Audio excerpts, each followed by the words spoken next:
여호와께서 권능으로 내게 임재하시고 그의 영으로 나를 데리고 가서 골짜기 가운데 두셨는데 거기 뼈가 가득하더라. 나를 그 뼈 사방으로 지나가게 하시기로 본즉 그 골짜기 지면에 뼈가 심히 많고 아주 말랐더라. 그가 내게 이르시되 인자야, 이 뼈들이 능히 살 수 있겠느냐? 주 여호와여, 주께서 아시나이다.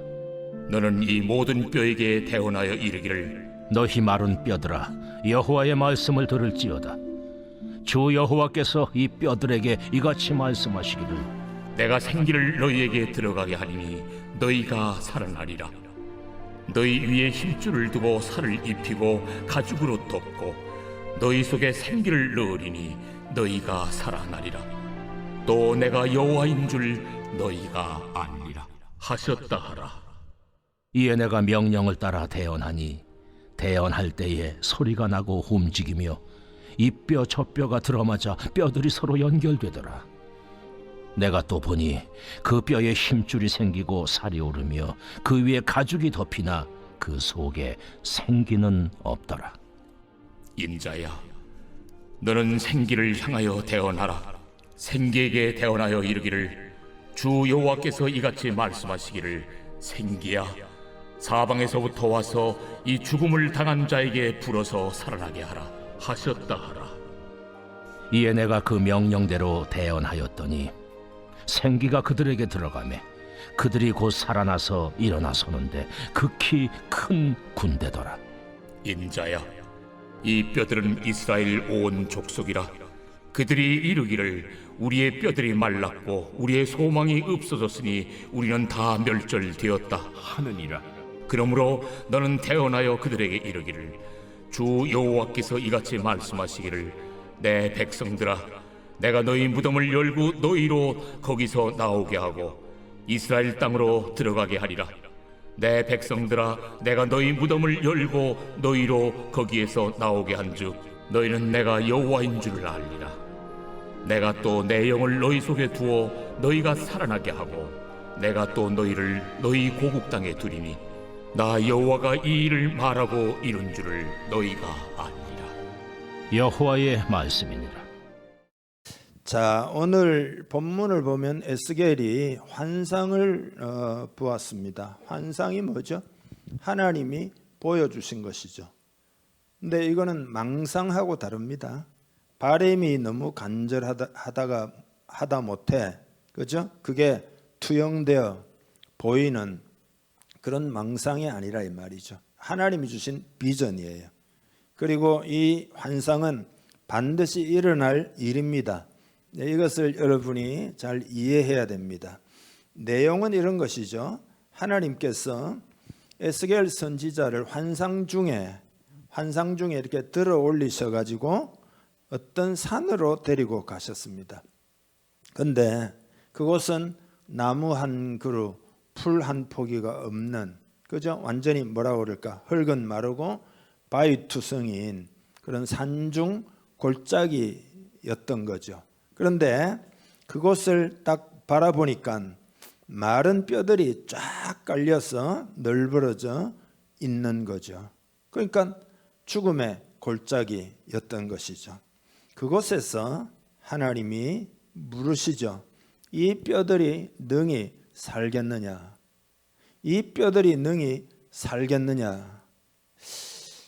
에스겔은 잠시 숨을 고르고는 뭐라고 대답을 하는가 하면 주께서 아시나이다. 주께서 아시나이다.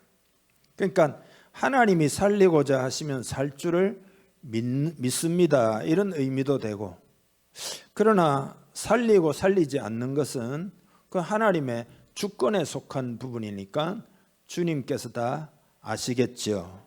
뭐 그런 아마 대답이라고 생각이 됩니다. 그때 하나님께서 이렇게 선포하라. 그 내용이 뭐냐? 내가 생기를 너희에게 들어가게 하리니 너희가 살아나리라. 너희 위에 힘줄을 두고 살을 입히고 가죽으로 덮고 너희 속에 생기를 넣으리니 너희가 살아나리라. 또 내가 여호와인 줄 너희가 알리라 하셨다. 이렇게 선포하라는 겁니다. 하나님이 이렇게 말씀을 하셨다라면서 선포하라는 겁니다. 그래서 그대로 순종하여 대언을 해요. 내가 생기를 너희에게 들어가게 하리니 너희가 살아나리라. 너희 위에 힘줄을 두고 살을 입히고 가죽으로 덮고 너희 속에 생기를 넣으리니 너희가 살아나리라. 또 내가 여호와인 줄 너희가 알리라. 이렇게 하나님이 말씀하셨다 이러면서 대언을 했다 이 말이죠. 선포를 했다 이 말이죠. 그러자 뼈들이 막 소리를 내면서 움직이면서 이 뼈 저 뼈가 서로 연결되고 그 뼈에 힘줄이 생기고 살이 오르고 그 위에 가죽이 덮여가지고 사람이 되는 거예요. 사람이 되는 거예요. 그러나 이제 보니까 아직까지 사람이 움직이려면 그 속에 생기가 있어야 되는데 생기는 없었어요. 생기 있는 사람으로는 형태만 되지 살아나지를 아직 못했죠. 그때 하나님이 또다시 에스겔에게 명령하시죠. 너는 생기를 향하여 대언하라. 내용은요.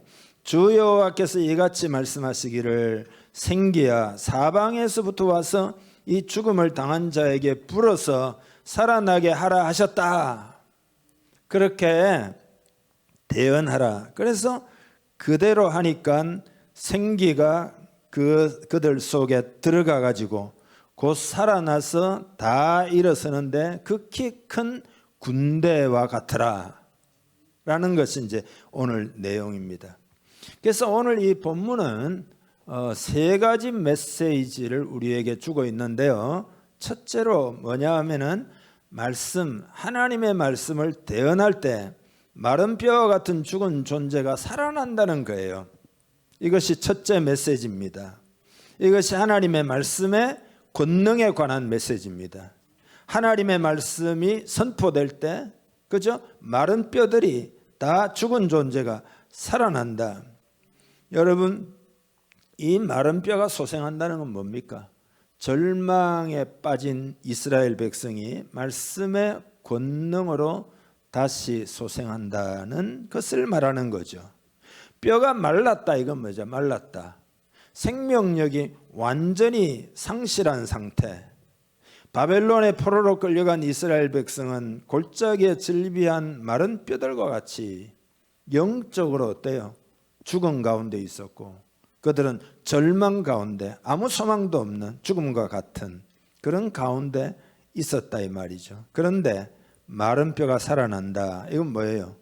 이스라엘 백성들이 회복이 되어가지고 고국으로 다 돌아가게 된다 이거죠. 그게 하나님의 말씀의 선포로 말미암아 이루어진다 그런 이야기예요. 실제로 이 일이 그대로 이루어지게 됩니다. 여러분 하나님의 말씀의 권능 여러분 아시죠? 아시죠? 예. 우리 그리스도인들은 이미 말씀의 능력을 다 체험한 사람들 맞죠? 왜냐하면 전에 우리는 허물과 죄로 죽었었잖아요. 마른 뼈잖아요. 그런데 복음의 말씀을 듣고 우리의 영이 살아나고 중생한 자들이 우리잖아요. 말씀의 능력을 경험했다는 거 아닙니까? 그러니까 우리가 하나님도 모르다가 하나님을 알게 되고 영적 감각도 없다가 영적 감각도 생기고 말씀도 알게 되고 은혜의 세계도 알게 되고 그죠? 중생한 영으로 살아가는 그런 것들을 우리가 다 체험하게 되고 그런 경험을 이미 우리가 다 했죠. 복음 아니면 누가 우리를 이렇게 살리겠냐 이 말이죠. 그게 하나님의 말씀의 능력입니다. 하나님의 말씀의 능력이에요. 말씀이 들어가면 다 살아나게 됩니다. 여러분 속에 말씀이 들어가면 여러분이 다 살아나게 된다 이 말이죠. 찰스 다윈이 남양군도는 이제 뭐 팔라우 뭐 이런 섬들이 있잖아요. 사는 식인종들의 생활 생태를 시찰하고 돌아와 가지고 그 식인종들을 문명화시키고 그 악습 사람 잡아먹는 악습을 뿌리 뽑으려면은 적어도 수천 년이 걸릴 거다. 적어도 수천 년이 걸릴 거다. 그렇게 이야기를 했어요. 그런데 몇백 년이 지나지 않아 선교사들이 복음을 들고 그 남양군도에 들어가기 시작을 해요. 그러고는 얼마 있지 않아서 개화가 되고, 그죠? 학교가 생겨 교육이 막 이루어지고 병원이 생겨 사람들을 치료하고 문화가 바뀌고 큰 변화가 일어나게 되었는데, 그게 왜 그런 거죠? 그게 하나님의 말씀의 능력인 줄 믿습니다. 하나님 말씀이 들어가면 식인종들도 변화된다 이거 아니에요. 러시아의 대문호인 도스토옙스키의 아버지가 군의관으로 있었거든요. 그런데 이제 알코올 중독자예요. 그리고 성격이 이렇게 좀 폭력적이에요.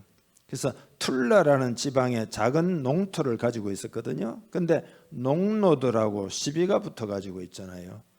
자기 눈앞에서 자기 아버지가 맞아 죽는 그 끔찍한 일을 경험하게 됩니다. 그 16살 때입니다. 그래서 무서운 이 충격으로 인해서 그 뭐 간질병 비슷한 그런 질병에 걸리고, 그리고는 세월이 좀 지나서 28살 때 막 삐뚤게 살았으니까 그 반역죄로 사형수가 되어 가지고 사형장으로 이제 끌려가는 그 이제 시베리아 열차를 이제 타게 된 겁니다. 그런데 그 열차 안에서 역사가 일어나는데, 장교 부인들이 사형수를 위로하기 위해서 음식을 나누어 주고 뭐 차도 나누어 주고 이러는데, 차 한 잔을 이렇게 주는데 도스토옙스키가 곧 죽잖아요. 그러니까 죽음의 공포가 너무 심하니까 그 목에 넘어가지도 않고 그걸 도저히 뭐 그것도 못 마시겠다 해가지고 거절을 하게 됩니다. 그 정도로 이제 공포심이 심각했어요.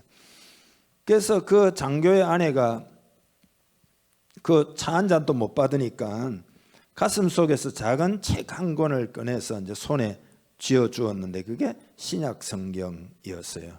그래서 움츠크 감옥에 이제 들어가 가지고 죽음을 이제 기다리는데, 도스토옙스키가 이 신약 성경을 읽습니다. 그 안에서 아무 뭐 할 일도 없고 죽음밖에 없으니까 신약 성경을 읽다가 그곳에서 예수님을 만나게 됩니다. 나중에 자기 형이 미하일인데 보낸 편지에 그 내용이 이제 기록되어 남겨졌는데요. 형, 난 예수님을 만나 다시 태어났습니다. 이러면서 편지를 쓴 게 있다 이 말이죠. 이 도스토옙스키는 누가 내게 그리스도는 진리가 아니다라고 증명한다 하더라도 나는 그리스도와 함께 있고 싶다, 그렇게 신앙 고백을 한 유명한 말이 있습니다. 말씀이 들어가면 다 살아납니다. 말씀이 들어가면 다 이런 역사가 일어납니다. 여러분, 미국의 레이크우드 교회의 유명한 조엘 오스틴 어머니 이야기도 여러분 아시잖아요. 그죠? 간암에 걸려가지고 병원에서 몇 주밖에 못 산다. 그러니까 진단이 내려지니까 살이 계속 빠지고 뭐 피부가 황달 걸려가지고 노랗게 되고 몸이 극도로 쇠약해지고 병원에서는 포기해가지고 병원에서 나왔는데, 그 어머니가 날마다 하나님 히스기야처럼 내 생명을 살려주십시오, 내 생명을 살려주십시오, 포기하지 않고 간절히 기도하는 거예요. 그러고는 심지어는 선포를 해요. 나는 죽지 않고 살 거다, 나는 하나님의 역사하심을 살아서 선포할 것이다. 계속 그래요. 이 어머니가 믿음이 좋아요. 제가 미국 갔을 때 그 수요 예배를 그 교회 가서 드리다가 어머니 만났다 그랬잖아요. 맨 앞자리에 앉아 있다가 그 앞에 앉아 있어서 조엘 오스틴하고 악수도 하고. 근데 그 어머니가 키가 조그만한 데 있잖아요. 믿음의 거인이에요. 그분이. 그 조엘 오스틴 아버지가 그 목사님이잖아요. 그렇게 믿음이 좋으셨대요. 심플하고 단순하고. 그 어머니도 그래요. 아들이 어머니 도대체 어떻게 죽지 않으시겠다는 거예요. 그러니까 얘야, 나는 주님과 그분의 권능 안에서 누구보다도 난 강하다. 그러면서 성경을 뒤져가지고 치유에 관련된 30 내지 40개 성경 구절을 다 기록해가지고 날마다 그거를 읽고 선포하고 주장하고 계속 그렇게 하다가 놀랍게도 식욕이 조금씩 돌아오고 몸무게가 조금씩 불어나면서 병세가 호전되고 완전히 치유돼 가지고 지금 뭐 건강하게 지낸다 이 말이죠. 하나님의 말씀이 역사하신 것입니다. 그것이 하나님의 말씀인 줄 믿습니다. 미국의 에이브러함 링컨 대통령이 훌륭한 대통령이 된 것은 그 어머니 때문인데, 어린 시절에 부모님이 돌아가시고 자기 어머니는 링컨이 10살 때 돌아가셨어요. 근데 유언을 이렇게 남겼다는 거 아니에요. 사랑하는 아들아, 이 성경책은 내 부모님으로부터 물려받은 것이다. 너에게 100에이크의 땅을 물려주는 것보다 한 권의 성경을 물려주는 것을 진심으로 기쁘게 생각한다. 진짜 이건 나는 이거 보고 굉장히 신기하게 생각했어요. 예? 저 같으면은 땅 한 평도 못 물려줘서 참 너무나 힘들구나. 그렇지만 성경책이라도 줄게 이렇게 할 것 같은데, 예? 100에이크의 땅을 물려주는 것보다 한 권의 성경을 물려주는 것을 진심으로 기쁘게 생각한다. 아들아, 너는 이 성경책을 부지런히 읽고 말씀대로 살아라. 이것이 나의 마지막 부탁이다. 약속할 수 있겠니? 그러니까 링컨이 초등학교도 못 나왔다 그러는데 미국 역사상 가장 위대하고도 존경받는 대통령이 된 거잖아요. 여러분, 오늘 이 시대는 하나님의 말씀이 필요한 줄 믿습니다. 우리 이 시대가 하나님 말씀으로 돌아와야 할 줄 믿습니다. 이것을 위해서, 이게 우리 교회 비전이에요. 이것을 위해서 우리는 기도하고 노력해야 됩니다. 제가 소그룹 성경 읽기 운동본부를 세워가지고 여러분이 잘 모르는 어떤 상황에 틈을 조금씩 내가지고 하나님 말씀 읽기 운동을 계속 지금 제가 벌여가고 있습니다. 왜냐하면 우리 교회의 비전이기 때문입니다. 조지 뮬러도 여러분 5만 번 기도 응답 받았다 그러잖아요. 근데 조지 뮬러가 성경을 200독 했다는 겁니다. 근데 말씀을 많이 읽으면 말씀이 나를 이끌어 간다 이거예요, 여러분. 그리고 말씀이 나를 살려준다 이거예요. 여러분, 우리는 다 회복이 필요하고 생명이 필요하고 삶이 필요하고 모든 게 그저 부흥이 필요하잖아요. 그게 어떻게 가능하냐? 말씀이 그렇게 하신다. 말씀을 가까이 하는 한 해가 되기를 축복합니다. 두 번째 오늘 요 내용의 메시지는 뭐냐? 회복의 역사가 일어날 것을 기대하고 소망을 품어야 된다는 이야기예요. 여러분, 저에게 혹은 우리 공동체에게 하나님이 주신 비전을 여러분이 적극적으로 받아들여야 합니다. 에스겔의 대언사역 뭐죠? 마른 뼈가 살아나라 이거잖아요. 그 말씀을 선포하는데 그건 대언사역, 그건 뭘 의미하느냐? 예. 소망을 완전히 잃어버린 그 유다 백성들에게 다시 소망을 가지라 그런 이야기잖아요. 소망을 가지도록, 소망이 있어야, 기대가 있어야 그 다음에 하나님의 대역사가 일어난다 이 말이잖아요. 그러니까 계속 선포하라, 계속 선포하라 그런 이야기잖아요. 여러분에게 기대감이 있어야 합니다. 여러분이 꿈을 꿔야 됩니다. 하나님이 하실 일을 여러분 마음으로 깊이 크게 받아들여야 됩니다. 하나님이 이스라엘을 반드시 고국으로 돌려보내고, 그죠? 다시 그들을 회복시키고 부흥을 주고 복을 주고 그런 민족이 되게 하겠다라는 것을 포로로 잡혀간 유다 백성들은 마음에 받아들여야 돼요. 그들은 소망을 품고 기대하고 기도를 해야 되는 거다 이 말이죠. 그런데 처음에 당시 이스라엘 사람들의 태도는 어땠는가? 11절에 보면 같이 한번 읽어보죠. 또 내게 이르시되 인자야, 이 뼈들은 이스라엘 온 족속이라. 그들이 이르기를 우리의 뼈들이 말랐고 우리의 소망이 없어졌으니 우리는 다 멸절되었다 하느니라. 아멘. 자, 이 내용을 보면은 하나님의 고뇌가 굉장히 느껴집니다. 이스라엘 백성들은 어떤 태도를 가져야 됩니까? 자기들의 허물과 죄로 지금 수치를 당한 것들을 회개하면서 하나님, 그러나 참 부족하지만 그러나 하나님의 약속의 말씀을 붙들고 주의 은혜를 붙듭니다. 하나님의 회복시켜 주겠다는 그 말씀을 붙들고 소망을 품습니다. 주여 은혜를 베풀어 주옵소서. 이렇게 하지를 않고 뭐라고 그래요? 우리의 뼈들이 말랐고 우리의 소망이 없어졌으니 우리는 다 멸절되었다.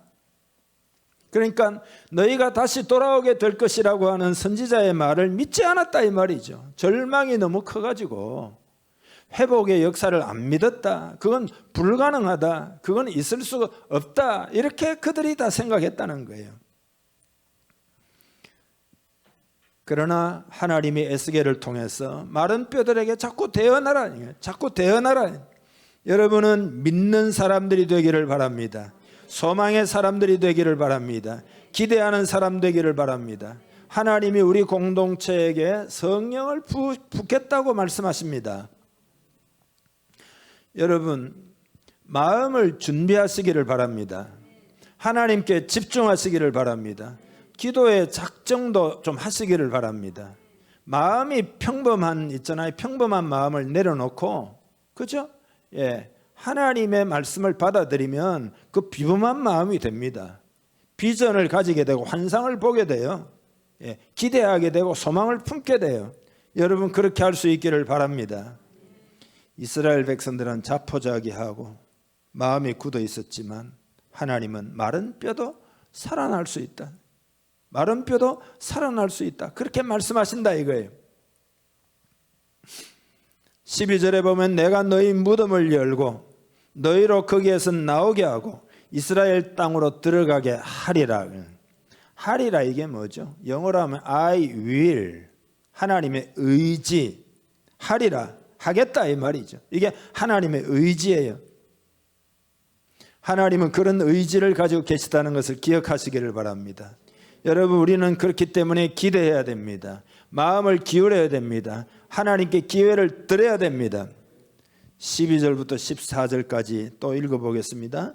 그러므로 너는 대언하여 그들에게 이르기를 주 여호와께서 이같이 말씀하시기를 내 백성들아 내가 너희 무덤을 열고 너희로 거기에서 나오게 하고 이스라엘 땅으로 들어가게 하리라. 내 백성들아 내가 너희 무덤을 열고 너희로 거기에서 나오게 한즉 너희는 내가 여호와인 줄을 알리라. 내가 또 내 영을 너희 속에 두어 너희가 살아나게 하고 내가 또 너희를 너희 고국 땅에 두리니 나 여호와가 이 일을 말하고 이룬 줄을 너희가 알리라. 여호와의 말씀이니라. 할렐루야. 무덤이라는 것은 죽음에 대한 은유잖아요. 절망에 대한 은유잖아요. 그죠? 무덤 하면 생각나는 게 나사로 4일 동안 무덤에 있다가 그죠? 냄새 나고 그러나 하나님 주님이 나사로야 나오라 그러니까 무덤 문을 열고 나오는 사건을 우리가 알지 않습니까? 그죠? 죽은 자도 살리는 주님의 말씀입니다. 수많은 그 성경에 보면은 그 불임 여성에 대한 이야기가 많이 나오죠. 예를 들면 아브라함의 아내 사라, 그죠? 야곱의 아내 라헬, 사무엘의 어머니 한나, 다 불임 여성이잖아요. 삼손의 어머니도, 그죠? 다 불임 여성이잖아요. 근데 그죠? 그들이 다 고침을 받아가지고, 그죠? 훌륭한 하나님의 사람들을 다 태어나도록 했다 이거 아니에요. 그래서 허드슨 테일러 같은 사람은 하나님의 일을 할 때 우리 무력함의 한계가 아닌 하나님의 전능하심을 보며 일해야 된다. 그렇게 말을 했어요. 여러분 그런 믿음이 있기를 바랍니다. 그러니까 우리의 기대와 우리의 소망이 중요해요. 제가 계속해서 비슷한 메시지를 여러분들에게 계속 선포하고 있잖아요. 그러면 여러분들은 그거를 믿어야 합니다. 하나님의 음성으로 받아들이고 여러분의 마음의 태세를 갖춰야 됩니다. 성령의 충만함을 기대하고 하나님 성령의 충만함을 주시옵소서. 새 부대가 되고 새 결심을 하고 여러분은 그렇게 마음이 움직여야 됩니다. 그렇게 되기를 축복합니다. 도마에게 너는 나를 본고로 믿느냐? 보지 않고 믿는 자들은 복되도다 그랬잖아요. 믿음은 안 보이는데 믿는 거예요. 하나님의 약속을 믿고 하나님 말씀을 믿고 그런 거란 말이에요. 그러니까 여러분 보세요. 38년 된 병자에게 주님이 네가 낫고자 하느냐? 이거 왜 물으실까요? 네가 낫고자 하느냐? 왜 물으실까요? 소망과 기대와 믿음을 가지기를 원하셨던 거예요. 여러분 낫고자 하십니까? 여러분이 성령 충만하기를 원합니까? 하나님 나라가 여러분 삶에 임하기를 원합니까? 우리 공동체가 큰 복을 받기를 원합니까? 하나님 나라의 부흥을 체험하기를 원합니까? 예수님이 묻는다 이 말. 지금 이 시간에도 진실로 원하느냐? 진실로 바라느냐? 그게 중요하다 이 말이에요. 그러니까 왜 마른 뼈들에게 가서 대언을 하라 했을까요? 예? 그 절망에 빠진 이스라엘 백성들에게 기대를 가지고 소망을 품고 믿음을 가지고 약속을 붙들고 하나님이 하신 일을 비전을 보라 그 말이잖아요. 그래야 하나님의 역사가 일어난다 이거 아니에요. 여러분도 그렇게 할 수 있기를 주님의 이름으로 축복합니다. 세 번째 메시지는 이게 이제 오늘 제가 여러분에게 진실로 전하고자 하는 메시지인데 하나님의 생기를 구하라는 것입니다. 생기를 구하라. 오늘 본문에 보면은요, 뼈에 힘줄이 생기고, 그죠? 살이 오르고, 그 위에 가죽이 덮이지만은 생기는 없더라. 그래서 재차 대언하라 그랬잖아요. 생기야, 들어가라. 이렇게 대언하라. 여러분, 생기가 뭐냐 하면은 이게 성령님을 말씀하고 있습니다. 이게 히브리 말로 루아흐라는 건데요. 루아흐라는 말은 바람이라는 뜻입니다. 숨결, 여러분 후 하면 이게 바람, 하나님의 숨결, 이게 생기, 성령님을 말합니다. 그래서 생기야 들어가라라고 대언을 할 때 사람의 형체는 갖추어졌지만 비로소 막 움직이고 막 온 천지가 다 일어나 가지고 극히 큰 군대가 되었다. 그런 이야기. 생기가 말씀을 듣는 자의 마음속에 들어가야 그 영혼이 소생할 수 있습니다. 여러분이 말씀을 아무리 많이 알아도 그것으로 되지 않고 하나님의 숨결, 하나님의 생기, 하나님의 성령이 여러분 속에 들어가야 여러분이 살아날 수 있고 우리 공동체가 군대처럼 될 수 있다 이 말이에요. 사람의 구성이라고 하는 것은 동물하고 다릅니다. 여러분 동물은 몸이 있고 그리고 정신세계가 약간 있죠. 혼적인 존재입니다. 그러나 사람은 영적인 실체라는 게 하나 더 있습니다. 그렇죠? 하나님을 인지하는 영적인 영역이 있어요. 그래서 여러분 보세요. 마른 뼈가 사람 형체가 되고 막 힘줄도 생기고 그렇죠? 그리고는 생기가 들어가니까 막 살아서 이제 움직였다. 그런 거죠. 그러면 이 마른 뼈, 생기 없는 육신 이런 건 다 뭐냐 하면은 그러니까 영적으로 죽어 있는 상태를 말하는 겁니다. 영적으로 죽어 있는 것. 그러니까 여러분 보세요. 좋은 성품을 가질 수도 있고 똑똑하거나 능력이 많을 수도 있고 몸이 건강할 수도 있지만 하나님이 그들 속에 생기로 성령으로 거하시지 않으면은 그죠? 영적인 것은 없는 거다 이 말이죠. 영적인 것은 없는 거다. 그러니까 성령님이 어떻게 역사하시는지에 대해서도 잘 모르고 체험도 없고 이렇게 된다. 그러니까 영이 반드시 살아야 된다 이거예요. 영이 반드시. 그래서 하나님의 말씀이 그들에게 전해져야 된다 이 말이에요. 하나님 말씀이 전해질 때 그죠? 생기가 역사해 가지고 그죠? 성경을 깨닫고 그죠? 또 막 하나님도 인지하게 되고 하나님과 교제가 이루어지게 되고 군대처럼 일어나 가지고 능동적인 성도가 되는 거다 이 말이죠. 그 전에는 그냥 종교 생활하고 기복적인 신앙 생활하고 뭐 자기 만족을 위해서 뭐 신앙 생활하고 그렇게 하다가 하나님의 생기가 그들 속에 들어가면 능동적인 성도가 된다. 성령님이 그 안에서 역사하는 사람이 된다 이 말이에요. 진정한 평안과 기쁨이 없는 사람은 하나님의 생기를 받아야 할 줄 믿습니다. 하나님 나라의 꿈과 비전이 없는 사람도 생기를 받아야 됩니다. 알기는 알지만 행할 능력이 없는 사람도 하나님의 생기를 받아야 됩니다. 영적으로 메마른 사람들도 하나님의 성령을 받아야 됩니다. 생기를 받아야 돼요. 우리가 새로운 삶이라고 하는 것은 성령으로만 가능해요. 내 노력만으로 가능하지는 않습니다. 내 결심, 내 의지만으로는 안 됩니다. 그렇기 때문에 내 것을 다 내려놓고 하나님의 생기를 구해야 합니다. 하나님 나라는 성령으로만 가능해요. 성령이 역사하면 다 가능해요. 여러분의 영혼이 살아나고 여러분의 영혼이 힘이 있게 되고 여러분의 영혼에 큰 믿음이 주어지게 되고 여러분이 더 견고해지고 하나님 나라 비전도 보고 주님의 음성이 더 생생하게 들리고 다 그렇게 된다. 그게 다 생기의 역사다 이거죠. 새해가 되면은 다 새해 복 많이 받으세요. 복을 구하잖아요. 근데 성령의 생기를 받아야 그게 다 가능합니다. 이 점을 깨달을 수 있기를 바랍니다. 그게 이제 요한 3서 1장 2절이에요. 같이 한번 읽어보죠. 사랑하는 자여 내 영혼이 잘됨 같이 내가 범사에 잘되고 강건하기를 내가 간구하노라. 아멘. 자, 내 영혼이 잘된다. 이거는 뭐예요? 생기가 성령이 내 속에 들어와 가지고 영이 완전히 막 살아있는 것을 말해요. 영의 소생, 영의 부흥이죠. 그게 첫째예요. 그러면 두 번째는 내가 범사에 잘되고는 뭐냐 하면 혼의 회복이에요. 혼, 지정의. 혼이 회복되면 어떻게 될까요? 범사가 이제 좀 멋있게 돌아가는 거죠. 그 다음에 세 번째는 어때요? 지정의가 똑바로 되면 회복이 되면 어떨까요? 몸도 건강해지죠. 그래서 육의 건강. 그죠? 이게 차례가 중요해요. 그러니까 먼저 생기가 들어가야 된다. 영혼이 잘 되기를 주님의 이름 축복합니다. 생기가 언제 들어오게 되느냐? 여러 가지가 있지만은 대표적인 것 몇 가지만 말씀드리려고 합니다. 첫째로는 하나님의 말씀을 들을 때입니다. 이건 성경에 보면은요. 고넬료 가정에 베드로가 가서 말씀을 전할 때 성령을 그들이 충만히 받았습니다. 할렐루야. 두 번째로는 기도할 때 생기가 들어오게 됩니다. 기도할 때. 초대교회가 형성되기 전에 오순절에 마가의 다락방에 120명이 모여서 기도할 때 어떻게 해요? 생기가 성령님이 그들에게 임한 줄 믿습니다. 세 번째로는요. 회개할 때입니다.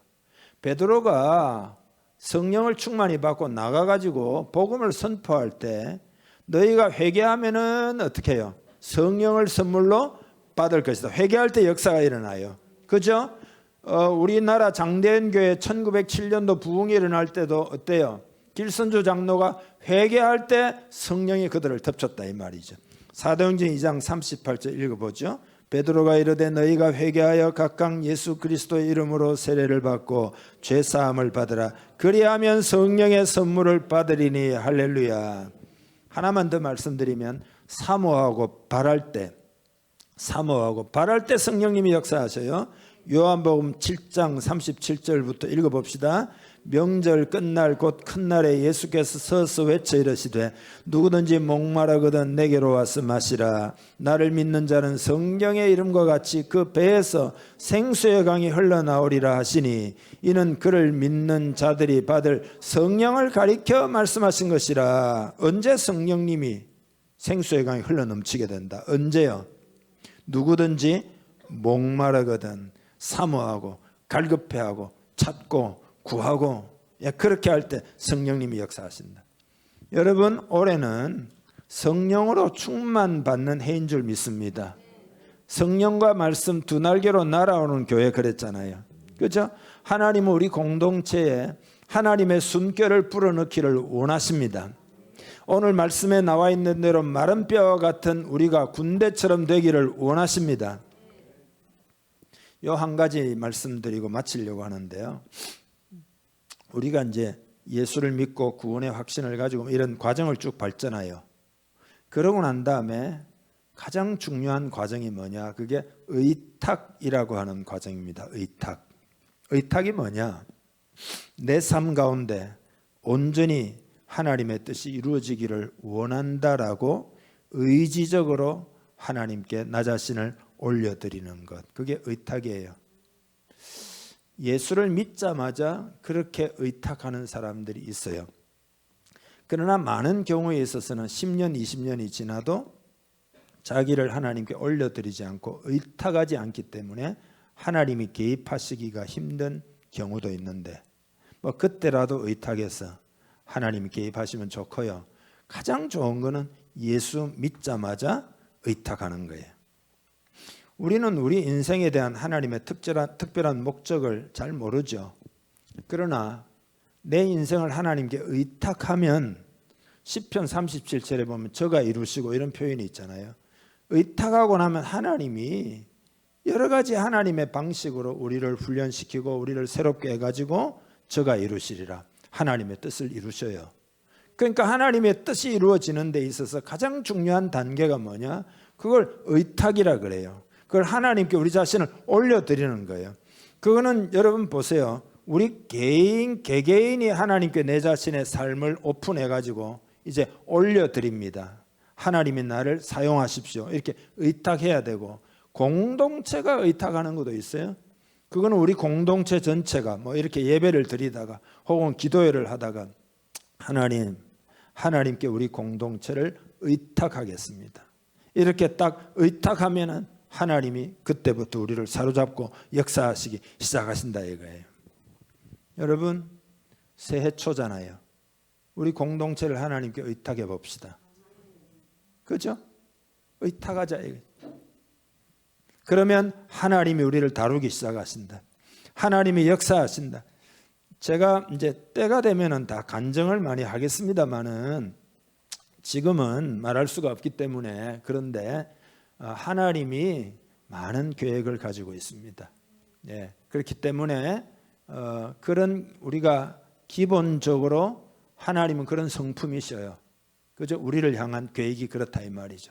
그렇기 때문에 우리를 의탁하는 게 중요해요. 우리는 다 알지 못해요. 그렇지만 의탁하면 하나님이 역사하기 시작한다. 이 시간 함께 기도하겠는데요. 주여 생기를 불어넣어 주시고 하나님의 숨결을 내 영혼에 불어넣어 주시고 성령을 충만히 부어 주시옵소서. 그렇게 여러분 기도할 수 있기를 바랍니다. 하나님 아버지 기도합니다. 하나님의 바람, 성령의 바람 더 강하게 우리 심령의 공동체에 불어오기를 기도합니다. 주의 영광이 가득한 새날을 주시기를 원합니다. 올해 날아오르기를 원합니다. 말씀과 성령으로 비상하기를 원하오니 주여 역사하여 주옵소서. 기도하는 이 시간에도 마음을 더 엽니다. 하나님의 숨결을 불어넣어 주시옵소서. 생기를 불어넣어 주시옵소서. 성령으로 충만하게 하여 주시옵소서. 축복하며 예수님의 이름으로 기도하옵나이다. 아멘.